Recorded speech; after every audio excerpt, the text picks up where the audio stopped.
Ry havana malala, tombontsoa lehibe ho antsika indray ny tafaraka eto amin'izao fandarana izao, ary raisiko fitahiana, fifaliana manokana ny ahafahantsika mifampizara ny hatsara ny tenin'Andriamanitra sy ny amamin'ny soratra masina izay ifampaherezantsika eto manomboka amin'izao androany izao. Hiaraka hiresaka ny lohahevitra hoe miaina eto amin'ny fiainana izay misy Andriamanitra. Izay no resantsika eto mandritra ny fotoana andro vitsivitsy, ka dia asaiko ianao mba hanaraka n'izany programme izany hatramin'ny farany, ary ny hanombohantsika azy androany hoe miaina amin'ny fiainana misy Andriamanitra mpamorona. Mangataka anao mba hanondrika ny lohanao hiaraka hivavaka isika mialohan'ny resantsika izay voalaza ny tenin'Andriamanitra. Hivavaka isika tompoko. Andriamanitra rainay any an-danitra, faly izahay manana anao Andriamanitra ay. Ianao ilay namorona anay, dia ianao ihany koa ilay miteny aminay, ary efa nanamboatra anay ianao mba haizanay mifandray aminao, miaino ny feonao, manatrika ny tavanao. Ka dia angatanay Andriamanitra mba hanatrika fen'ny fotoana ianao, ary izay kosa meo anay fotsotra, meo anay ny sofina sy ny fo mahay miaino izay fanambarana tianao ampaherezana anay eto indray androany. Ny vavaka dia tononona sy angatanay amin'ny anaran'i Kristy. Amen. Ry havana malala, miaina amin'ny fiainana misy Andriamanitra isika. Ny soratra masina dia manao fanambarana mazava tsara mihitsy fa ny adala ihany no manao anakapo hoe tsy misy Andriamanitra. Zany novakitsika eo amin'ny Salamo 140 dia ny andininy voalohany. Salamo 140 ny andininy voalohany dia vakitsika amin'ny anaran'i Jesosy ny teny rehetra eto, ozy hoe ny adala manao anakapo hoe tsy misy Andriamanitra, manao izay ratsy sy vetaveta izy. Inoko fa ianao dia anisan'ireo izay manaiky fa misy Andriamanitra any an-danitra. Ho an'ny sokajin'olona maro dia ohatrany hoe mitaky herim-pinoana ny inona fa misy Andriamanitra, fa eto dia hanambara aminao fa mifamadika amin'izay no izy. Tena mitaky herin-tsaina, tena mitaky finiavana, goavana be mihitsy ny mba azona hitazona ny hevitra hoe tsisy Andriamanitra, fa ny zavatra rehetra izay miseho amin'ny fiainantsika dia maneho amintsika fa misy Andriamanitra. Indraindray moa ho an'ny olona sasany ohatrany hoe mifanohitra ny siansa sy ny fivavahana, fa mifamadika amin'izay no izy. Ny siansa aza no mahafantatra mihoatra kokoa no ny sokajin'olona hafa rehetra, ny mpahay siansa, ny siantifika, fa tena misy tokoa Andriamanitra. Indraindray rehefa mba manomboka mahafantatra kely ny lalàna misy eo amin'ny zavaboary ny olona anankiray, dia mihevitra izy fa mahay zavatra. Kanefa tsy izy ny nanao an'ireny lalàna ireny, fa Andriamanitra namorona ny zavaboary sy ny tontolo misy rehetra no nametraka an'ireny toe-javatra ireny. Ka tsy hoe rehefa manomboka mahay zavatra, asa mahay mamorona reny fiaramanidina, mandeha eny ambony en'ireny, na hoe mahay mamantatra ny fisian'ny aretina sy ny fomba fiasan'ny aretina ary ny fiasan'ny vatana, ny mpitsabo na ny medisina, dia ilaza hoe tsisy Andriamanitra fa zahay efa mahay.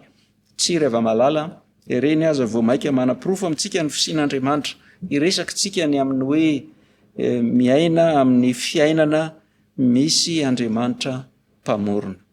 Baiboly dia milaza amintsika, voasokafana fotsiny Baiboly ny fehezanteny voalohany ao, dia milaza fa tamin'ny voalohany Andriamanitra nahary ny lanitra sy ny tany. Andriamanitra no namorona ny lanitra sy izay rehetra ao aminy, ny tany sy izay rehetra ao aminy. Dia izao no voalaza ao amin'ny Salamo 130 dia ny andininy 9 ka hatramin'ny 10. Salamo 130 vakitsika amin'ny anaran'i Jesosy manomboka amin'ny andininy 9. Ny tenin'i Jehova no nanaovany lanitra, ary ny fofinain'ny vavany no nanaovany nanaovana ny amarony rehetra, mampiavosa rano ao an-dranomasina ho toy ny atotan-javatra izy, mitahiry rano lalina ho an-trano fitehirizana izy, aoka atahotra ny Jehovah ny tany rehetra, aoka angovotra eo anatrehany ny mponina rehetra amin'izao tontolo izao, fa izy no niteny dia ary izany, izy no nandidy dia nitoetra mafy izany. Niteny fotsiny Andriamanitra mpamorona dia nisy ny zavatra rehetra. Izany dia maneho amintsika ny herin'ilay Andriamanitra hivavahantsika, namorona ny zavatra rehetra avy amin'ny tsy misy, ary eo amin'ny fiainantsika dia tokony hiaina amin'izany isika hoe misy Andriamanitra any an-danitra any. Mahay mamorona ny zavatra rehetra avy amin'ny tsy misy, ka raha misy zavatra anankiray tian'Andriamanitra hisy zao dia zao, dia azony atao no miteny dia misy izany. Ny olona hafa tsy miaraka amin'Andriamanitra, tsy manana an'Andriamanitra, dia matetika sahiran-tsaina, ary izany ny antony mahatonga ny fahakiviana, izany ny antony mahatonga ny fahaketrahana, satria lasa ohatrany hoe tsy afaka manao ninninona, tsy afaka manoatra, dia miaritra fotsiny eo dia ny farany kivy. Fa tsy izany ny zanak'Andriamanitra ry havako malala isany. Zanak'Andriamanitra dia mino tanteraka amin'ny fony sy ny sainy, fa raha tian'Andriamanitra ny hampisy zavatra anankiray zao dia zao, dia hain'Andriamanitra no manao an'izany. Noho izany zany dia efa misy fandaminan'Andriamanitra avokoa ny zavatra rehetra, ka matoa ny zavatra anankiray na dia mba hiriko mafy aza ny isiny eo amin'ny fiainako, matoa izy tsy misy dia zay no fandaminan'Andriamanitra, ilay Andriamanitra namorona. Fa raha sitrak'Andriamanitra ny hampisy azy, dia tsy afaka hieritreritra mihitsy hoe tsy possible mihitsy izany, tsy azo tanterahana izany, tsy Andriamanitra dia mahay mamorona ny zavatra rehetra avy amin'ny tsy misy. Misy fanambarana anankiray koa mba tiako tsindriana amintsika ny amin'ilay hoe Andriamanitra namorona ny zavatra rehetra. Izao no voalazan'ny soratra masina ao amin'ny Kolosianina 1 dia ny 2:12. Kolosianina 1:12. Fa tao aminy no nahariana ny zavatra rehetra any an-danitra sy ety ambonin'ny tany, dia ny hita sy ny tsy hita, na fiandrianana, na fanjakana, na fanapahana, na fahefana, izy no nahariana ny zavatra rehetra sady ho azy izany. Ny zavatra hita sy ny tsy hita, izany no mahatonga antsika ino fa ny fandaharana ny fiainantsika rehetra, Andriamanitra daholo no manao azy. Tsy ny tontolo materielina ihany izany, tsy ny tontolo hita maso ihany, fa na ny tsy hita aza efa misy ohatra tany saina eo, na fiandrianana, na fanjakana, na fanapahana, na fahefana. Raha manana anjara fahefana izay mety mba nomen'Andriamanitra dia tokony ho fantatro fa avy amin'Andriamanitra izay. Ary ny mpaminany Daniel moa izany dia nanao fanambarana mihitsy hoe Andriamanitra no manaisitra sy mametraka mpanjaka arak'izay itiavany azy, arak'izay veriny fa mahasoa ny fiainantsika. Ry havako malala, noforonon'Andriamanitra ny zavatra rehetra dia ny hita sy ny tsy hita, ary noforonony mba ho azy izany. Andriamanitra ny namorona satria tian'Andriamanitra mba ho azy, amin'ny mahampamorona azy dia fa azy io. Ianao zany zao, za zany zao, tsika zao dia zavaboary noforonon'Andriamanitra. Andriamanitra ny tompontsika. Ny varilavo teo amin'ny fahotanany olombelona, ny tolo-batana teo amin'ny Satana, dia lasa i Satana nohatrany hoe mibaiko sy manandevo arak'izay heverin'ny Satana fa mahafinaritra azy, kanefa mbola namonjy atsika, nanavotra atsika indray Andriamanitra. Ry havako malala, isika dia noforonon'Andriamanitra mba ho azy. Inona moa ny antony namoronan'Andriamanitra atsika? Ny zavatra voambaran'ny soratra masina mazava dia izay no hofikirintsika. Jeremia 7:20, 1:12. Jeremia 7:20 lay Andriamanitra namorona antsika no manao ny fanambarana eto ozy hoe fa izaho mahalala ny hevitra heverako anareo hoy Jehova, dia hevitra izay hahatonga fiadanana fahatsiloza mba hanananareo fanantenana ny amin'ny farany. Lay Andriamanitra namorona anao dia manana hevitra heverana anao izy. Zay ny antony namoronany anao, efa manana hevitra heverana anao izy. Ianao tsika tsy tokony ho lany fotoana hanetsetra dia hanome tsiny ny mpamorona antsika fa naninona ary ihany tsy mba nataon'Andriamanitra ohatra ny zareo reny, na hoe fa maninona ary ihany nataon'Andriamanitra lehilahy fa tsy mba nataony vehivavy. Ry havako malala, manana hevitra heverana ny tsirairay avy amintsika izy.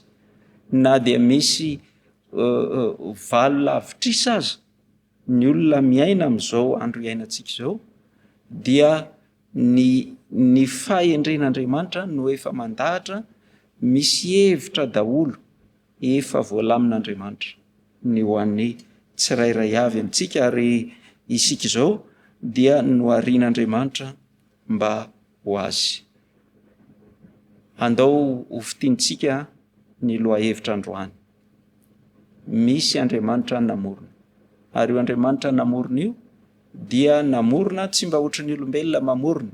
Raha misy olombelona mamorona telefona dia avy amin'ny akora efa misy ny lalàna eo amin'ny siansa sy ny teknôlôjia efa misy, efa lalàna mipetraka, zay ny namoronany azy. Raha misy olona mamorona, ataontsika hoe manamboatra trano, manorina trano mihitsy izy, dia miainga avy amin'ny akora efa misy sy ny zavatra efa eo amin'ny zavaboarin'Andriamanitra no namboariny hanaovany an'izany. Fa Andriamanitra mamorona avy amin'ny tsy misy.